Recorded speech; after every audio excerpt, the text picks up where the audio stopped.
Everybody's dreams are lies because they don't exist. They're just making that up. That's why they're dreams.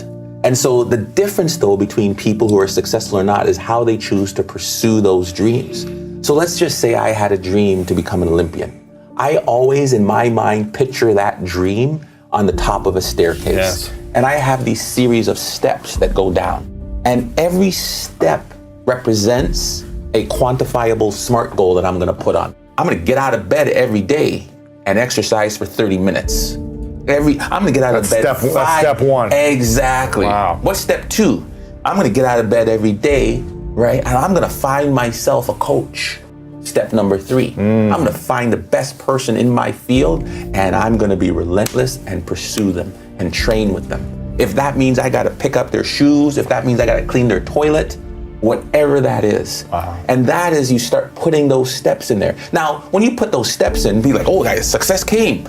No, they're gonna say, no, hell no. But now you got to say, stop. Don't let that come in. That's where you use the power of affirmations. Stop. We talk in psychology about this thing called centering. Physical actions that you'll see athletes do. Like a trigger, like some a snap of a rubber band. Stop the negative thought. Slap in the face, whatever it is, right? Replace, deep breath in. You got this. Yeah. Right? Whatever that is. Whatever it is, because you're gonna be on your step, your first step. I didn't get up today. You start again tomorrow. A friend of mine was, when he was trying to quit smoking, he put it all, his hands was always in there because he always jingled coins. Another person, always their keychain. Shake, shake. And then it becomes automatic. And that's where you want it to be. I got this. You can't beat me cigarettes. No, not today. Whatever that might be. But recognize how important it is to ladder up that step. Because if you put that big dream out there, it becomes so overwhelming. Where am I gonna start? Oh my gosh. The tiniest step is the one that moves us towards our goal. The tiniest step. I just tweeted the other day somebody who graduated from university and I said, savor the moment. Savoring. That's a big component about happiness. And savoring means live in it, feel it, relish it, embrace it. You know when sometimes it's cold and you want to just get out in the sun, you're just like, and you just feel it? That's savoring. Pausing, slowing down, engulfing it. It's almost like when something's happening, like pull yourself out and just watch yourself with your friends and appreciate it. When perfectionism hinders your ability to have joy, to move on, to pursue something because of your fear of failure, or you're never good enough, or you can't relish your accomplishment, it becomes maladaptive.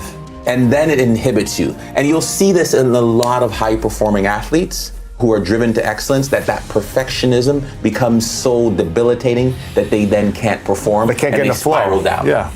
Cheeks meant to haley, flow. Yeah. Right? They can't get in the flow. Yeah. They can't be present because they're so anxious and worried about everything else. I once had an athlete, his game just started going down further and further.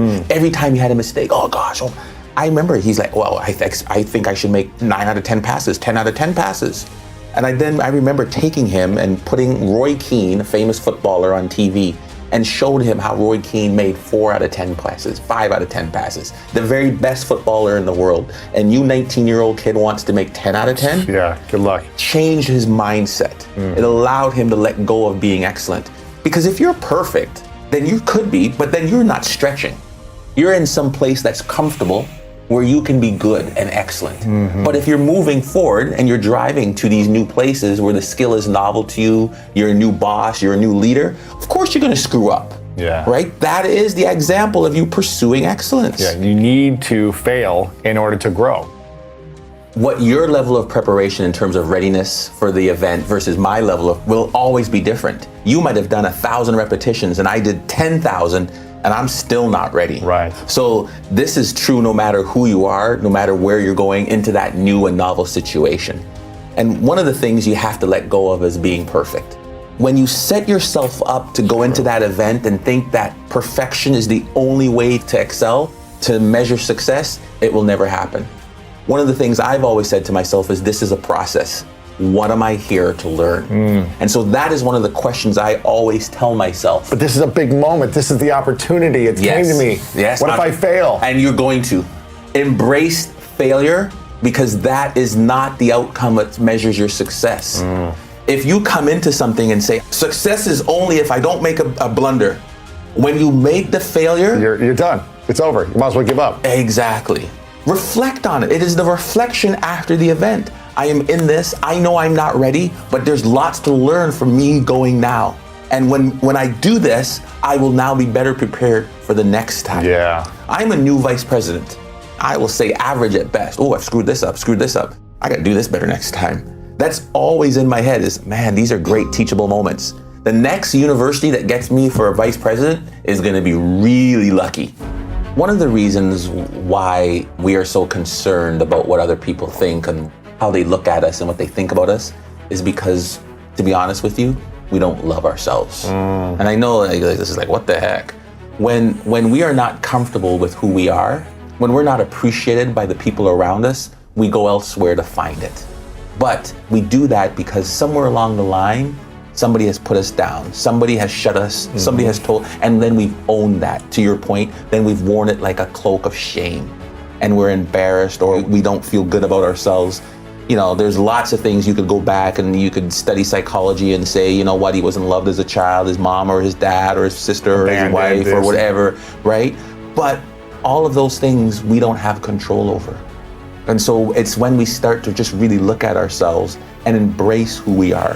Whatever it is, warts and all, when we really try and to just get past all the external pressures of who we are and what society wants us to be, and can truly love ourselves and appreciate the one skill, the one talent that we might have, whatever it is, then we stop performing and needing it to come from Johnny or Sally or Frida out there, whoever that is in the audience. Then we don't need it. And then we're okay if we fail.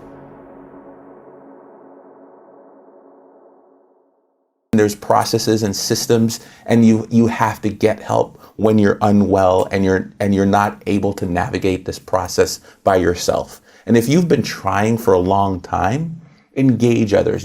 Nobody does anything alone. Yeah. Right? Just like put together your team. Right. And so that's an important piece. Team is so powerful.